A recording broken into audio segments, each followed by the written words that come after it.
काही गोष्टी यातल्या जे म्हणजे मी जी तक्रार पाहिली संपूर्ण बेसलेस तक्रार आहे आणि त्यांनी आमचे द्यायचे पैसे जे मला द्यायचे आहेत पैसे ते त्यांनी कर्ज काढून दिलेत का कसे दिलेत याच्याशी माझं काय घेणं देणं नाही.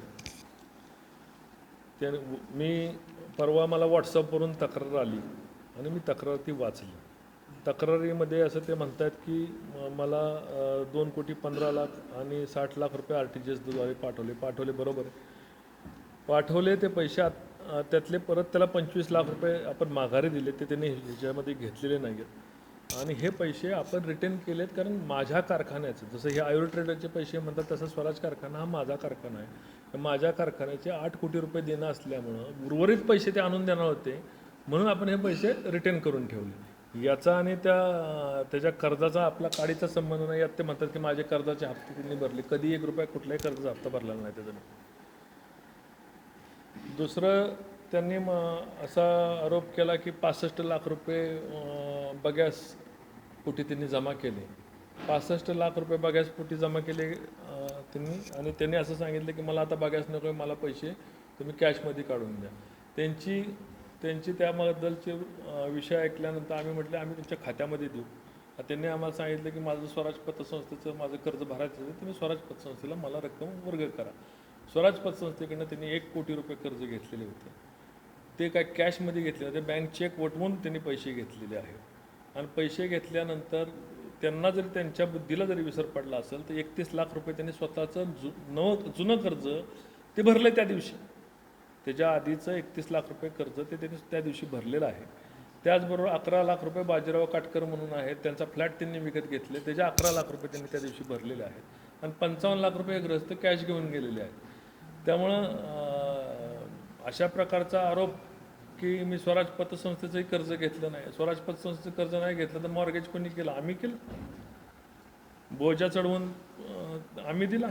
त्याच्यानंतर 16ला कर्ज घेतलं असेल 2019च्या इलेक्शन ॲफिडेविटमध्ये पण त्यांनी उल्लेख केला की स्वराज पतसंस्थेला मला 81,00,000 रुपये देणे म्हणून.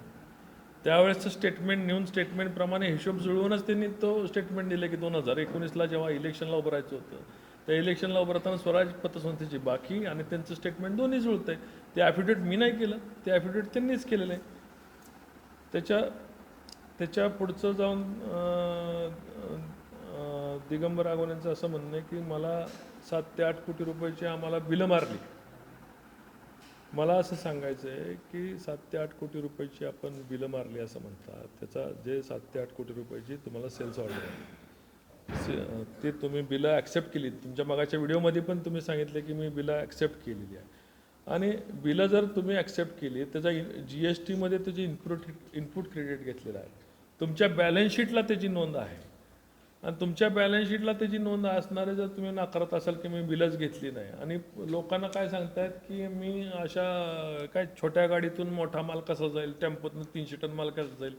आम्ही त्यांना टनावर आणि गाडीवर त्यांना बिलिंग नव्हतं केलं. त्यांचा यार्ड सेल ठरला होता आणि 3 महिन्यानंतर माझ्याकडे त्याचे पुरावे आहेत की त्यांनी आणून गाडीचे नंबर त्यांना आमच्या ऑर्डरमध्येच असं होतं की त्यांना स्प्लिटिंग बिल म्हणजे स्प्लिट बिलिंग म्हणजे छोटे बिलं जर त्यांना पाहिजे होती त्यांना त्याच्यावर पटियाला बँक आणि अबुधाबी बँक यांची कर्ज काढायची होती म्हणून त्यांनी स्प्लिट बिल पाहिजे होते. तर स्प्लिट बिल त्यांना आम्हाला सांगितलं, आम्ही स्प्लिट करून दिलं. ते कधी करून दिलं? माल उचलल्यानंतर. कारण ऑर्डरमध्ये नमूद केलं होतं की त्यांना स्प्लिट बिल पाहिजे असल्यास करून देणे, त्यांनी गाडी नंबर डिटेल त्यांनी प्रोव्हाइड करणे. हे ऑर्डरमध्ये ऑर्डर ॲक्सेप्टेड आहे आणि त्याच्यानंतर त्यांनी स्वतःहून आम्हाला त्याची बिलं दिली, त्याचे पुरावे आमच्याकडे की त्यांनी ह्या गाडीने उचललं.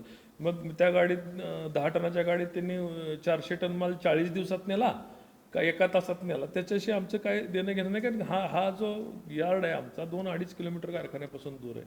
ते यार्डमधून त्यांनी लिफ्ट करून नेलेलं आहे आणि आपण त्याला यार्ड सेल केला होता. खुली बगॅस आणि खुली प्रेसमध्ये टेंडर विक्री मात्र तुम्ही पाहिलं असेल सगळीकडं. इतर साखर कारखान्यांमध्ये जी काही बगॅस विकला जातो तो असं यार्ड मार्फत विकला जातो की गाडी वाईज विकला? नाही, इतर साखर कारखान्यांमध्ये सुद्धा जो बगॅस सप्लायर केला जातो घेतला जातो त्याला 1000 टन 10,000 टनाचीच ऑर्डर दिली जाते. 10 गाडीची ऑर्डर कोणाला नसते की 10 टनाची गाडी घेऊन जा.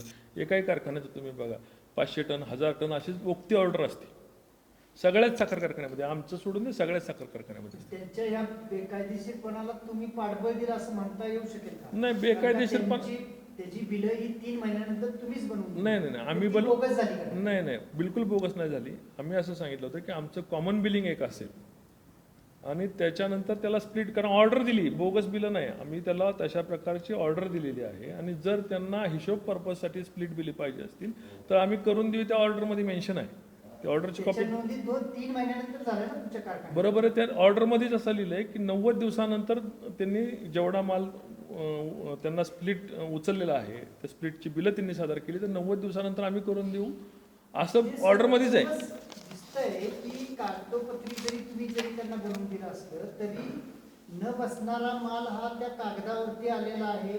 त्याच्यामध्ये चुकी तुमची आहे, त्यांनी फसवणूक केली की तुम्ही फसवणूक केली तो भाग वेगळा. मात्र एवढा अनधिकृत सगळा प्रकार हा कागदोपत्री कारखान्याकडून कसा मंजूर केला? मुळात हा तपासाची हा अनधिकृत कुठलाही व्यवहार नाही, हा अधिकृत ऑर्डर आहे. ह्या सगळ्या कारखान्यांकडनं 1000, 2000, 10,000 टनाच्या विक्रीच्या होतात आणि यार्डमधनं बगॅस उचलल्यानंतर त्याला मॉनिटर करणं कारखान्याचं काम नसतं. त्यांनी स्वतःची गाडी लावायची असते, स्वतःचं JCB, स्वतःचा मजूर लावायचा असतो. विक्री झाल्यानंतर त्याला स्प्लिट बिलिंग करून पाहिजे असेल तर स्प्लिट बिलिंग आम्ही करून देत असतो. ही कारखान्याची स्टँडर्ड प्रोसिजर आहे.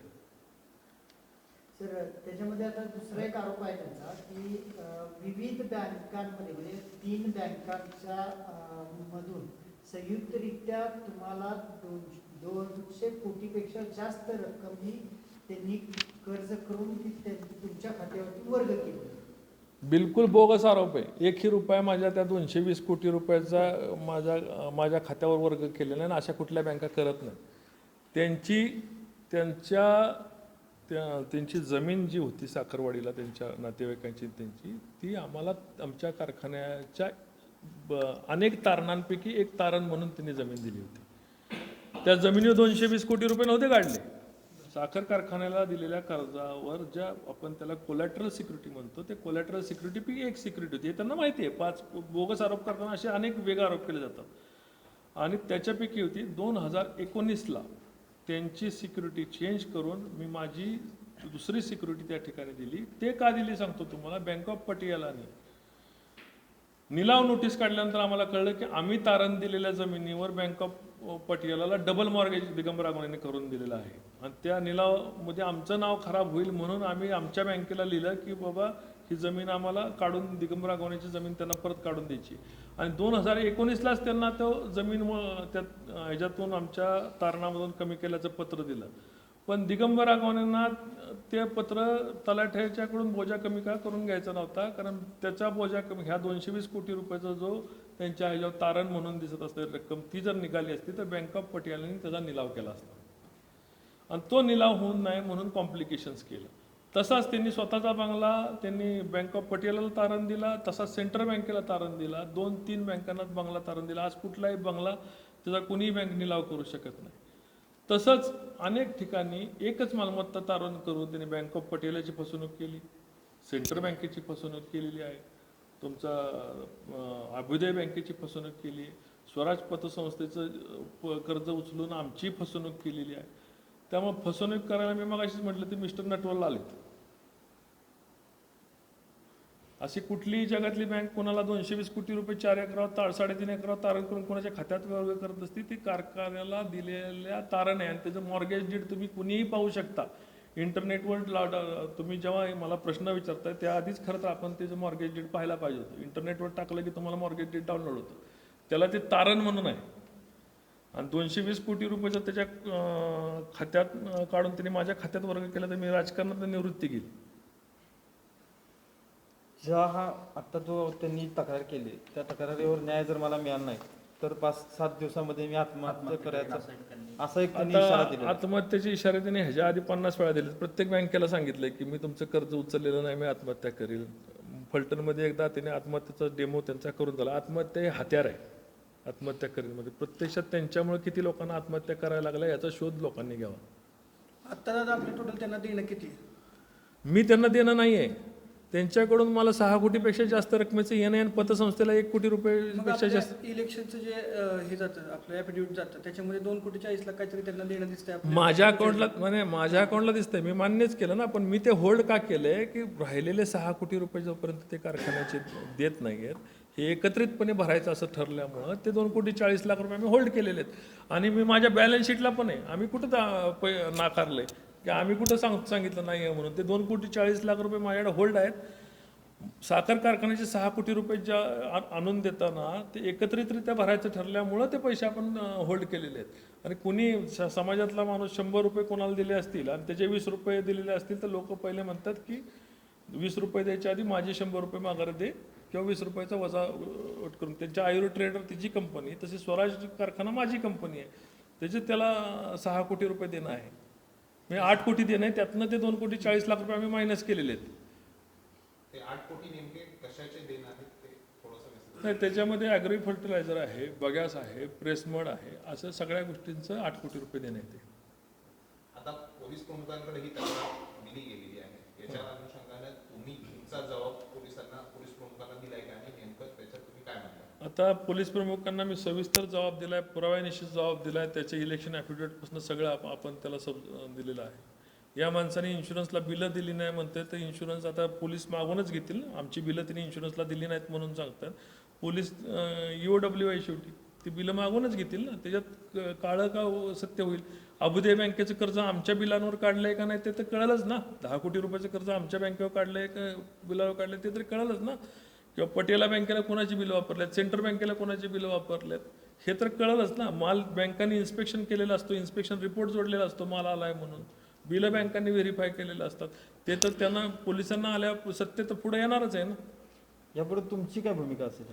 नाही, याच्यामध्ये माझी काय भूमिका असणार आहे? रोज असे अनेक डास चावत असतात, प्रत्येक डासाच्या मागं मी नाही फिरू शकत ना. मी आज या माढा मतदारसंघाचा खासदार आहे, माझ्याकडं या मतदारसंघाचा विकास करण्याची जबाबदारी. उद्या माझ्याविषयी कोणी तक्रार दिली, आणखीन याच्यापेक्षा आणखीन काय तक्रारी दिली तर तक्रारीला मी म्हणणं सादर करेन. संस्थांच्या कारवाई करतील. साखर कारखान्याची कारवाई चालू ठेवेल वसुलीसाठी, पतसंस्थेची कारवाई चालू ठेवेल आणि जे काय यातून घडेल ते समोर येईल. ह्याच्यामध्ये दुसरा तर राजकीय असा विषय आहे की ह्याच्यामध्ये गृह खात्याकडनं वेगळ्या पद्धतीनं भाजपचा खासदार म्हणून तुमच्यावरती गुन्हा दाखल करण्यासाठी असं काय प्रेशर वगैरे किंवा तुम्हाला तसं जाणवतंय का? नाही, आता कसं आहे माहिती आहे का की एखाद्या संसदीय पदावर बसलेल्या व्यक्तीवर जर आरोप झाले तर आरोप करणाऱ्या व्यक्तीला पोलीस संरक्षण दिलं जातं. ती त्यांची फॅन्टसी आहे, त्यांना मदत होती त्याच्यामुळं. आणि थोडेफार 2-4 दिवस 5 दिवस वृत्तपत्रामध्ये झाकायला मिळतं. आता याला मदत कोण करतंय हे मला काय, मी एवढ्या या गोष्टीला महत्त्व दिलेलं नाही. याला कोण मदत करते काय करते. ज्यावेळेस मी याला मदत केली तर मी त्याचे परिणाम भोगतोय ना आज. तर जे लोक याला मदत करत असतील आतनं तर ते त्याचे परिणाम भोगतील. नाव वगैरे नाही, मला माहीतच नाही. मी आज कोणाचं नाव घेणार नाही. आणि असं जाणवतंय का तुम्हाला की त्यांना कोण मदत? नाही, तसं असतं तर मी नाव घेतलं असतं. मला नाव घ्यायला काय कोणाची हे भीड आहे तेव्हा. मी आज कोणाचंही नाव घेतलं असतं. तर तुमची अपेक्षा असेल की रामराजेंचं नाव घ्यावं, मला खरंच माहिती नाही त्यांनी याला मदत केली का नाही. विनाकारणाचं त्यांचं खोटं नाव घ्यायची माझी इच्छा नाही. असेल मदत केली, उद्या सत्य कळलं तर ते त्यांचे परिणाम ते भोगतील.